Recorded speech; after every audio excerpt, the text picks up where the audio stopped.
Bonus, రుణమాఫీ, రైతు బీమా, రైతు భరోసా కలిపి 1,00,000 కోట్ల రూపాయలు ఖర్చు పెట్టిన ప్రభుత్వం, ప్రజా ప్రభుత్వం, మన ప్రభుత్వం. ధైర్యంగా గ్రామాలకు వెళ్ళి చెప్పండి. ఏ గ్రామంలో అయినా సవాలు విసురుదాం. ఆ 10 సంవత్సరాల వాళ్ళు చేసిన రైతు రుణమాఫీ ఎంత, ఒక్క సంవత్సరంలో మనం చేసిన రైతు రుణమాఫీ ఎంత. గ్రామ సభలు పెడదాం, గ్రామాలలో చర్చ పెడదాం. ఆనాడు వాళ్ళు పండించిన పంట కొనుగోలు చేయడానికి ఐకేపీ కేంద్రాలు తెరవకపోతే ఈరోజు 8,000 పైచీలకు ఐకేపీ కేంద్రాలు తెరవడమే కాదు, 48 గంటలు తిరిగే లోపల ఉత్తమ్ కుమార్ రెడ్డి గారు ఏ రైతు పంట అమ్ముకున్నాడో అతని ఖాతాలో నగదు బదిలీ చేయడమే కాదు, 500 రూపాయల బోనస్ ఇచ్చి ఇవాళ రైతుల ఆత్మగౌరవం పెంచే విధంగా ఈరోజు రాష్ట్ర ప్రభుత్వం ప్రయత్నం చేస్తుంది.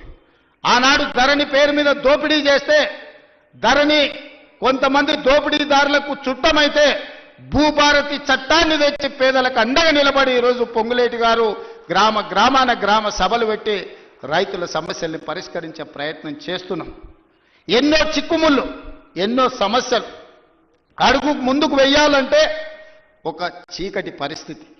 అక్కడి నుంచి వెలుగు వైపు రాష్ట్ర ప్రభుత్వాన్ని, రైతాంగాన్ని నడిపించే ప్రయత్నం చేస్తున్నాం. అరే పిల్లగాడు కొత్తగా వచ్చిండు, కొంతకాలం సమయం ఇద్దామన్నా కనీసం విజ్ఞత లేదు. 10 సంవత్సరాలు పరిపాలించిన వాళ్లకు మొదటి రోజు నుంచే ఎట్లయినా పడగొడదాం, ఎట్లయినా ఇబ్బంది పెడదాం. విద్యార్థులు చచ్చిపోతే సంతోషంతో నృత్యాలు చేస్తారు, రైతులు చచ్చిపోతే సంతోషంతో వాళ్ళు ఇవాళ చేస్తున్నారు. ఎక్కడైనా బస్సు కింద పడేవారని చచ్చిపోతే వాళ్ళకు ఆనందమే, ఎక్కడైనా ఆహార కలుషితమైపోయి విద్యార్థులు చచ్చిపోతే వాళ్ళకు ఆనందమే, ఎక్కడైనా రైతు ఆత్మహత్య చేసుకుంటే వాళ్ళకి ఆనందమే. ఎందుకంటే వీళ్ళ చావుల పునాదుల మీద అధికారం అల్కగా ఎక్కువచ్చన్న ఆలోచన, దుర్మార్గమైన దురాలోచనతోటి ఈరోజు ప్రతిపక్ష పార్టీ పనిచేస్తున్నది. అరే కొంతకాలమైన సమయం ఇయ్యరా, సరిదిద్దుకోవడానికి అవకాశం ఉండదా? 5 ఏళ్ల కోసం ఎన్నికైన ఈ ప్రభుత్వం ప్రజల కోసమే పనిచేస్తుంది కదా. ప్రతినిత్యం మీ మధ్యలోనే ఉన్నాం కదా. ఎక్కడైనా ఫామ్ హౌస్లో పండుకున్నామా, ఎక్కడైనా దాచుకున్నామా? లేం కదా, మీ మధ్యలోనే ఉన్నాం కదా. ఎవరు వచ్చినా కలుస్తున్నాం కదా. నేను కానీ మా మంత్రులు కానీ ఏ ఒక్క రోజైనా ఈ రైతాంగాన్ని కలవకుండా, మా ఎమ్మెల్యేలు గ్రామాలు తిరగకుండా ఎక్కడైనా ఉన్నారా ఈ 18 నెలల? గతంలో ఎప్పుడైనా ముఖ్యమంత్రి ఎన్నిసార్లు కనిపించిండో లెక్కలు తీయండి. ఎన్నిసార్లు సచివాలయానికి వచ్చిండో మీరు చూడండి. ఈనాటి పరిపాలన చూడండి.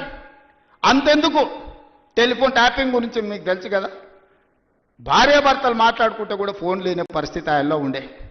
ఇవాళ మమ్మల్ని బహిరంగకు వచ్చి ఏమన్నా దూషించినా ఫోన్లలో మాట్లాడుకున్నా మీకు అందరూ స్వేచ్ఛగా లేరా? ఫోన్లలో భయపడుతారు ఇప్పుడు మాట్లాడానికి. గతంలో ఎట్లుండే, ఇవాళ ఎట్లుంది? ఈ స్వేచ్ఛ 4 కోట్ల తెలంగాణ ప్రజలకు వచ్చిందా, రాలేదా? తెలంగాణ ప్రజలు కోరుకున్నది స్వేచ్ఛ కదా, సామాజిక న్యాయం కదా, సమాన అవకాశాలు కదా. ఈనాడు కులగణన కావచ్చు, లేకపోతే ఎస్సీ వర్గీకరణ కావచ్చు. ఇవాళ మంత్రివర్గంలో 4 దళితులు, ఒక స్పీకర్, 5 మంది ఉన్నారు. ఆయల్లా ఒక ఏకలింగం ఉండే, ఆయల్లా ఏకలింగం ఉండే ఆ ప్రభుత్వంలో. ఇవాళ ఈ వేదిక మీద 5 మంది ఉన్నారు. 4 మంత్రులు, ఒక స్పీకర్ దళిత సామాజిక వర్గం నుంచి ఇవాళ ఈ వేదిక మీద కూర్చున్నారంటే సామాజిక న్యాయం అనేది కాంగ్రెస్ పార్టీతోనే సాధ్యమవుతుంది. సమాన అవకాశాలు ఈ ప్రభుత్వంలోనే ఉంటాయి.